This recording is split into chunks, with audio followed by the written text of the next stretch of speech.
বাইটটা এমনভাবে হয়েছে তাকে মৃত্যুর সঙ্গে রীতিমতো পাঞ্জা লড়তে হচ্ছে। শোনা গেছে যে আঙুলও কেটে বাদ যেতে পারে, এমন কিছু না হোক সেটাই আমি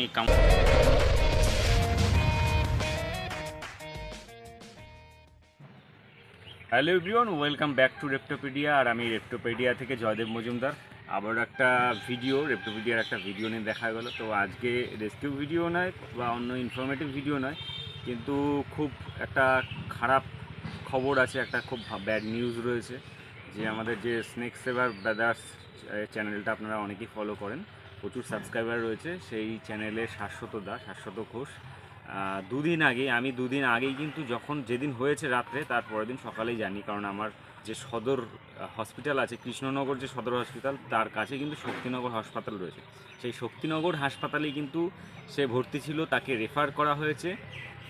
সে রাসেল সাইপারের বাইট হয়েছে, একটা চন্দ্রবোড়া সাপ রেস্কিউ করতে গেছিলো রাত্রে, সেখানে কোনোভাবে বাইট হয়ে যায়। কিন্তু পরে যেটা শুনলাম আমি, ম্যাক্সিমাম জায়গা থেকে একই ঘটনা কানে আসলো। শুনলাম অনেকের কাছ থেকে যে সাপটা রেস্কিউ করার পরে সে যে ব্যাগে বা যে বস্তায় ভরেছিল তার নিচের দিকটাই কিন্তু তার ধরে ফেলেছিল কোনো কারণে। আর সেখান থেকে কিন্তু চন্দ্রবোড়াটা তার আঙুলে কামড়ে দেয়। আঙুলে কামড়ানোর পরে তাকে ওখানে শক্তিনগর হাসপাতালে নিয়ে আসা হয়। তারপরে কিন্তু সেখান থেকে অবস্থা আরও খারাপ হওয়ায় তাকে রেফার করে দেওয়া হয়। বর্তমানে সে পিয়ারলেস যে হসপিটাল রয়েছে সেখানেই রয়েছে। তো এই ধরনের ঘটনার পেছনে অনেক কিছু ব্যাপার আছে, অনেক বিষয় আছে পেছনে লুকিয়ে। তো অ্যাকচুয়ালি দেখুন, কে ভুল কে ঠিক সেটা বিচার করার মতন ক্ষমতা আমি মনে করি আমার অন্তত নেই। কিন্তু কিছু কিছু রেস্কিউয়ের যে পদ্ধতিগুলো রয়েছে সেগুলো একটু দৃষ্টিকটু লাগে।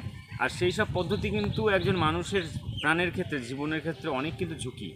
তো এই কারণেই আমার ভিডিওটা বানানোর মূল উদ্দেশ্য। বঙ্কিমও যখন আমাদের ছেড়ে চলে গেছিলো, বঙ্কিম যখন মারা যায় স্নেক বাইটে, তো তখনও কিন্তু আমি একটা ভিডিও বানিয়েছিলাম এই কারণে যে ফ্রি হ্যান্ডেলিং বা সাপ নিয়ে ছেলে খেলার মতন করা, এটা কিন্তু নেহাত বোকামি ছাড়া আর কিছুই না।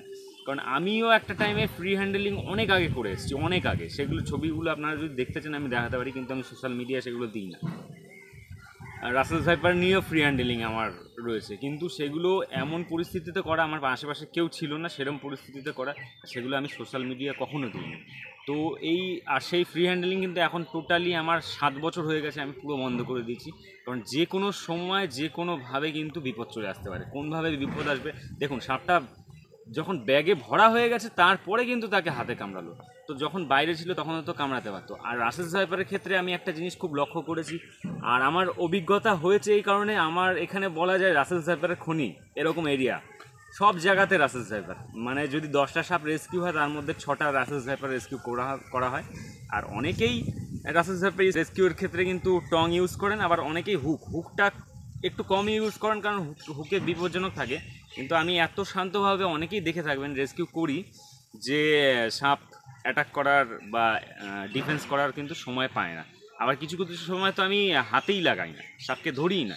এবার বিভিন্ন টেকনিক থাকতে পারে, বিভিন্ন একজনে এক রকমভাবে ব্যাগিং করে, কাজ করে, কিন্তু তার মধ্যেও কিন্তু একটা রকমসই আছে কাজের, যেটা কিনা ফ্রি হ্যান্ডলিং, যেটা অযথা সাপ রেস্কিউ। আমরা তো রেস্কিউ যখন করতে যাচ্ছি তাকে তো ডিস্টার্ব করাটা তো রেস্কিউর মধ্যে পড়ে না। আমি তাকে স্টান্ট করছি, তাকে নিয়ে তাকে বিভিন্নভাবে দেখাচ্ছি। আর এটা কিন্তু আমি কখনোই শাশ্বততা বা অন্য কারোর কথা বলছি না, এর পেছনে কিন্তু মূল দায়ী আছে কিছু কিছু বড় ইউটিউবার রেস্কিউয়ার। তাদেরকে শুধুমাত্র ইউটিউবার রেস্কিউয়ারই আমি বলি, কারণ তারা ফেমের জন্য, আর বিশেষ করে শুধুমাত্র টাকার জন্য তারা কিন্তু বিভিন্ন রকম স্টান্ট করে দেখায় যাতে প্রচুর পরিমাণে ভিউজ আসে, প্রচুর। সেগুলো তো আমাদের মতন যারা অন্য রেস্কিউয়ার আছে তারাও তো করতে পারে, কারণ তারা প্রকৃতভাবে জানে যে এগুলো কখনোই ঠিক না। এগুলো করলে ইল্লিগাল অ্যাক্টিভিটির মধ্যেও একটা চলে যেতে পারে। ফ্রি হ্যান্ডেলিং যদিও ইল্লিগাল নয়, কিন্তু এটা খুবই রেস্ট্রিক্টেড, এইভাবে করা উচিতই না। কারণ আমাকে দেখে, আমি যতই বলি যে ভিডিওর মধ্যে আমাকে দেখে কেউ ট্রাই করবেন না, ট্রাই করতেই পারে, আমি যতই দায় কিন্তু আমি এড়াতে পারবো না। আমাকে সে যদি ফলো করে যে এই রেস্কিউয়ার তো এইভাবে স্নেক হ্যান্ডেলিং করে, তাহলে আমিও করতে পারি। তো এগুলো একদমই ওর জন্য ফ্রি হ্যান্ডেলিং থেকে দূরে সরে আসুন। সবথেকে বেশি যেটা গুরুত্বপূর্ণ পয়েন্ট, সেটা হচ্ছে আপনার জীবনে ঝুঁকি থাকতে পারে যারা ফ্রি হ্যান্ডেলিং করেন। আর আমি, অনেকে ভাবতে পারেন যে আপনি এত কেন জ্ঞান দিচ্ছেন। তো জ্ঞান এই কারণে দিচ্ছি, কারণ আমি নিজের স্বার্থে দিচ্ছি। নিজের স্বার্থটা কীরকম, আমি যদি আমার চারিপাশের ওয়াইল্ড লাইফ, জীবজন্তু এগুলো বাঁচিয়ে না রাখি, ভবিষ্যতে কিন্তু আমি বিপদে পড়ব। এটা হচ্ছে সবথেকে গুরুত্বপূর্ণ ব্যাপার। তো এদেরকে বাঁচাতে গেলে তার থেকে রেস্কিউর ক্ষেত্রে আমি মনে করি রেস্কিউর থেকেও গুরুত্বপূর্ণ ব্যাপার হচ্ছে এদের বাসস্থান রক্ষা। এই যে সাপ বিভিন্ন বন্যপ্রাণী রয়েছে, এদের বাসস্থান কিন্তু রক্ষা করা আমাদের দায়িত্ব। এদের বাসস্থানের অসুবিধা হচ্ছে বলেই আজ এত রেস্কিউ, এত উদ্ধার কার্য কিন্তু চলছে। এই তাদের যদি বাসস্থান ঠিক থাকতো, বিভিন্নভাবে দেখা যাচ্ছে জঙ্গল নষ্ট করা হচ্ছে, পুকুর ভরাট করে দেওয়া হচ্ছে, সেই ক্ষেত্রে কিন্তু প্রতিবাদ আমি হাতে গোনা 2-1টা দেখেছি, কিন্তু খুব কম। সেক্ষেত্রে কিন্তু কারোর অ্যাক্টিভিটি সেরকমভাবে নেই। আগে আমাদের এদের থাকার জায়গাগুলো রক্ষা করতে হবে। আর এই যে ফ্রি হ্যান্ডেলিং টেন্ডেন্সি, এর পেছনে আমি ডাইরেক্টলি আপনাদের বলছি, যে কারোর হয়তো খারাপ লাগতে পারে, কিন্তু কিছু করার নেই। একজন রেস্কিউয়ার আছে মুরলিওয়ালা হসলা, তো তার দেখবেন একটা কুয়োর মধ্যেই সম্পূর্ণ বায়োডাইভার্সিটি দেখতে পারবেন আপনি। সব জীব, কুকুর পড়েছে, বিড়াল পড়েছে, গোসাপ পড়েছে, সাপ পড়েছে, 8-10টা কালাজ পড়েছে, কখনো 7-8টা রাসেলস ভাইপার। তো এইগুলো তো ফেক ভিডিও। এইগুলো ওয়াইল্ড লাইফ নিয়ে কী হচ্ছে? আমরা যদি ওয়াইল্ড লাইফ বাঁচাতেই চাই, আর এই যারা দর্শক তো সাধারণ মনে এগুলো দেখছে, তারা ব্যাকগ্রাউন্ডে কি আছে, ভিডিওর পেছনে কি তথ্য আছে, কি করছে কাজগুলো, সেগুলো কিন্তু কেউ বিচার করে দেখেন না, আর দেখার তাদের সময়ও নেই। তো এইভাবেই কিন্তু ওয়াইল্ড লাইফের ওপর অত্যাচার করছে। আর এইভাবেই কিছু কিছু যারা এই যে শাশ্বততার যে বাইট হয়েছে, সে কোনো না কোনো এই ধরনের যারা রেস্কিউয়ার আছে, ইউটিউব পপুলার, তাদের কিন্তু দেখে উদ্বুদ্ধ। সেটা হতেই পারে, আমি কাউকে ভালো লাগতে পারে, কিন্তু তার যে পদ্ধতি রয়েছে সেটা কিন্তু অবশ্যই জানা দরকার। এর জন্যই একটা কথা আছে, গুরুও ভেবেচিন্তে বিচার করে তারপরে তাকে সিলেক্ট করতে হয়, যে আমার গুরু বা আমার স্যার যে আছে, বা আমি যাকে দেখে শিখছি, সে কতটা অ্যাবেল, সে কতটা সেই কাজটা ভালো পারে। তার পদ্ধতি দেখে আমি কখনো বিপদে পড়বো না। তো এই কারণে আমি বলবো, আপনারা যারা এই ধরনের ভিডিও, রেস্কিউ ভিডিও দেখেন, তারা অন্তত একটু ফলো করবেন, যারা ঠিকঠাকভাবে ওয়াইল্ড লাইফ কনজারভেশন নিয়ে ভাবে। যেমন অজয়গিরি স্যার আছে, গৌরীশঙ্কর স্যার আছে, এদের ভিডিওগুলো আপনারা দেখবেন। এরা কত পোলাইটলি সাপ রেস্কিউ করে, আর কত এথিক্যাল ওয়েতে সাপ রেস্কিউ করে। তো আর যারা ফ্রি হ্যান্ডেলিং করে, তাদের আমরা বহু বাহবা দিচ্ছি, কমেন্টে প্রচুর আমরা প্রশংসা করছি, কিন্তু তাতে কিন্তু তাদেরই ক্ষতি হচ্ছে। আর আমি শাশ্বততার খুব দ্রুত সুস্থ হয়ে আবার ফিরে আসুক, কিন্তু অন্য পদ্ধতিতে কাজ করুক, নিজের জীবনের কথা আগে ভাবুক। কারণ একটা রেস্কিউয়ারের যদি কোনো ক্ষতি হয়ে যায়, তার একটা খুব বাজে এফেক্ট কিন্তু সমাজের ওপর পড়বে। আর সেই জায়গার মানুষগুলো, সেই জায়গার ওয়াইল্ড লাইফগুলো কিন্তু বঞ্চিত হবে। সে যদি তার কিছু যদি কোনো ক্ষতি হয়ে যায়, এই একটা কিন্তু সবথেকে ভাইটাল পয়েন্ট, যার জন্য আমার ভিডিওটা বানানো। আর যারা এই ধরনের ফ্রি হ্যান্ডেলিং করেন, তারা কিন্তু সামনে ওয়াইল্ড লাইফ যে অ্যাক্ট আছে, এই অ্যাক্টের আওতায় কিন্তু চলে আসবেন। কারণ এই আনএথিক্যালভাবে প্রসেস ভুল থাকলে, রেস্কিউ করলে, সেক্ষেত্রে কিন্তু ফরেস্ট কিন্তু আপনার উপর যে কোনো সময় আইনি ব্যবস্থা নিতে পারে। তো এই কারণে কিন্তু সাবধান। আর কিছু ভিডিও আপনারা এখন দেখে নিন, যেইগুলো থেকে যে কোনো সময় কিন্তু বিপদ আসতে পারে, সেই ভিডিওগুলো দেখে নিন, আবার কিছু কথা বলবো। चलिए इनको एक साथ यहाँ पर रिलीज़ करके दोस्तों इन्हीं पर्यावरण में रिलीज़ करना चाहिए। हालांकि दोस्तों ये है इसके दांत, आप देख सकते हैं। ये दोस्तों ये है इसका वेनम। 24 साल पुराना वासुदेव की नाग।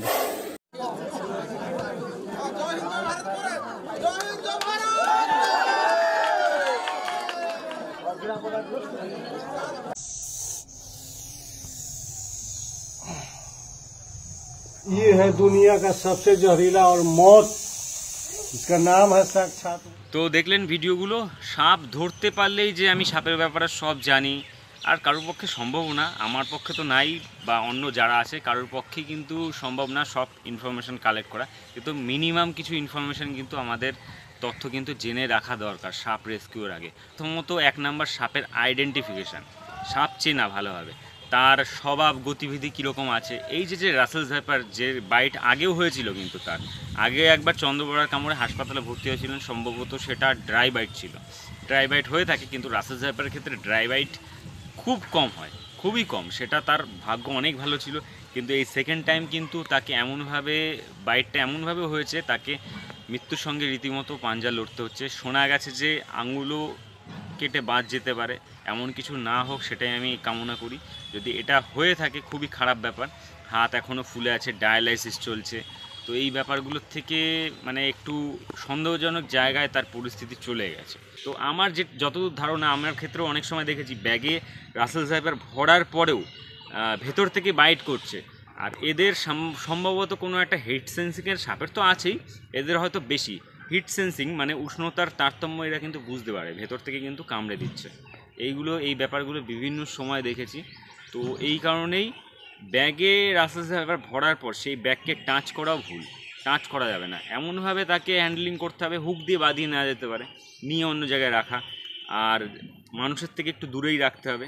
কারণ এরা এমনই একটা সাপ, রাসেল জাইপারের আরেকটা নাম রয়েছে কিন্তু কিলিং মেশিন, মারণ যন্ত্র। কারণ যে কোনো টাইমেই কিন্তু এরা অ্যাটাক করে। অন্যান্য সাপ দেখেছি ম্যাক্সিমামই ডিফেন্সিভ হয়, কিন্তু রাসেল জাইপারের ক্ষেত্রে কিছু কিছু সময় অ্যাগ্রেশন কিন্তু দেখা যায়। তো আপনারা সবাই ঈশ্বরের কাছে কামনা করবেন তাড়াতাড়ি যাতে শাশ্বততা ফিরে আসে, আবারও কাজ করে, এথিক্যাল ওয়েতে কাজ করে, ওইভাবে যেন কাজ আর না করে। কারণ তার জীবনে ঝুঁকি অনেকটা থেকে যায়। আমি অনেকবার দেখেছি কালাচ হাতের উপর নিয়ে যেটা করেছিল, যে স্ট্যান্ডগুলো, এইগুলো তো তার সব থেকে তার জীবনের ঝুঁকিটা বেশি থাকছে না। আপনারা তাকে এই অ্যাডভাইসটাই দিন যাতে সে এইভাবে স্নেক হ্যান্ডেলিং না করে। তো আপনারা সবাই অনেক অনেক ভালো থাকবেন। আর এইভাবে যারা রেস্কিউ করে বা যারা একটু ভুল করছে তাদের সচেতন করুন। দেখা হচ্ছে অন্য কোনো ভিডিও নিয়ে, ততক্ষণের জন্য বিদায় নিচ্ছি। সবাই আপনারা অনেক অনেক ভালো থাকবেন এবং সুস্থ থাকবেন।